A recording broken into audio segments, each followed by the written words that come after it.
Hello friends, welcome to my YouTube channel. Myself Sandeep Das. और आज हम प्रकाश एवं तरंगे के बारे में समझते हैं। प्रकाश क्या है? प्रकाश क्या है हम सभी जानते हैं। जैसा कि हम लोग स्कूलों में पढ़ा भी है कि प्रकाश एक माध्यम है जिसकी सहायता से हम चीज़ों को देखते हैं। ये हमने पढ़ा है। मतलब प्रकाश होगा तभी हमें चीज़ें दिखाई देंगी। प्रकाश यदि नहीं है, रोशनी यदि नहीं है, तो हमें चीज़ें दिखाई देंगी ही नहीं। ठीक है? तो आम तौर पर हम कह सकते हैं कि प्रकाश जब किसी भी वस्तु पर पड़ती है तो उससे किरणें परावर्तित होती हैं और परावर्तित किरणें के माध्यम से ही हमें वस्तु दिखाई देता है। ठीक है? तो प्रकाश सामान्य भाषा में बोले तो एक माध्यम है जिससे हम चीज़ों को देखने में मदद मिलती है।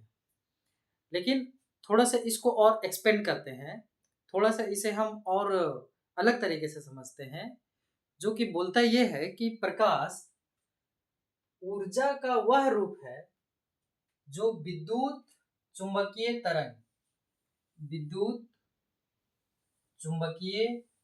इलेक्ट्रोमैग्नेटिक वेव के रूप में एक स्थान से दूसरे स्थान तक सीधी रेखा में गमन करती है। मतलब एक स्थान से दूसरी स्थान तक सीधी रेखा में गमन करती है। तो प्रकाश विद्युत चुंबकीय तरंग के रूप में चलती है। तो विद्युत चुंबकीय तरंग है क्या भाई? तो इसे हम समझने के लिए सबसे पहले समझेंगे कि तरंग है क्या, तरंग किसे कहेंगे। ठीक है? तो तरंगे या तरंग यह ऊर्जा का एक विक्षोभ अथवा कंपन मतलब वाइब्रेशन है जो स्प्रिंग एवं गर्त ट्रफ के रूप में विस्थापित होकर माध्यम में एवं निर्वात में गमन करती है। मतलब कंपन करने वाली, ठीक है ना, वह ऊर्जा जो श्रृंग एवं गर्त, मतलब कि शीर्ष बोलिए या श्रृंग बोलिए या गर्त बोलिए, ठीक है, एक ही बात है। शीर्ष या श्रृंग एवं गर्त यानी ट्रफ के रूप में विस्थापित होती है। मतलब देखिए यहाँ पे एक तरंग है, ये एक्स एक्सिस हो जाएगा, ये हो जाएगा वाई एक्सिस। एक्स एक्सिस और वाई एक्सिस में शीर्ष और गर्त के बाद ही एक जगह से दूसरे जगह जाती है। ठीक है ना, एक जगह से दूसरे जगह जाती है, तो इसे हम शीर्ष कहेंगे, इसे हम गर्त कहेंगे। ठीक है? तो यही विस्थापन होता है जिसे हम बोलेंगे तरंग।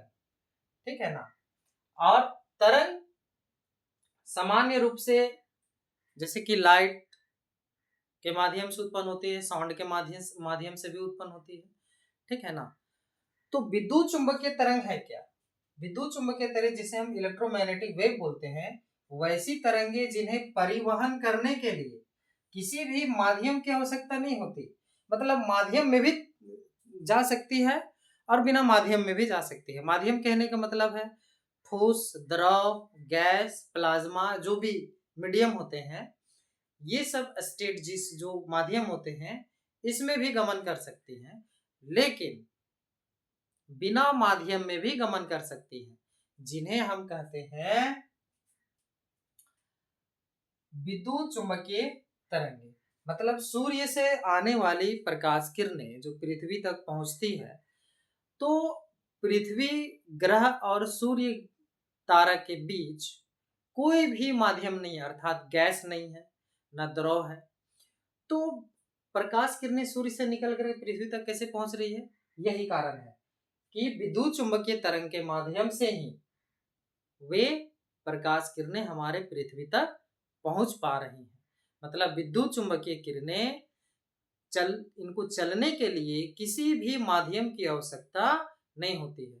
मतलब ये बिना माध्यम में भी गमन कर सकते हैं। ठीक है? तो इन्हें हम बोलेंगे विद्युत चुंबकीय तरंग। विद्युत चुंबकीय तरंग को आमतौर पर हम लोग अयांत्रिक तरंगे भी बोलते हैं। अयांत्रिक तरंगे मतलब क्या भाई? Non mechanical wave in English में बोलते हैं। तो अयांत्रिक तरंगे का मतलब होता है वैसी ही तरंगे जिन्हें चलने के लिए माध्यम की आवश्यकता नहीं होती, मतलब कि ये माध्यम में भी चल सकते हैं, गमन कर सकते हैं, परिवहन कर सकते हैं और बिना माध्यम में भी परिवहन कर सकते हैं। तो इन्हें हम बोलेंगे अयांत्रिक तरंगे। ठीक है, तो भाई यांत्रिक तरंगे किसे बोलेंगे?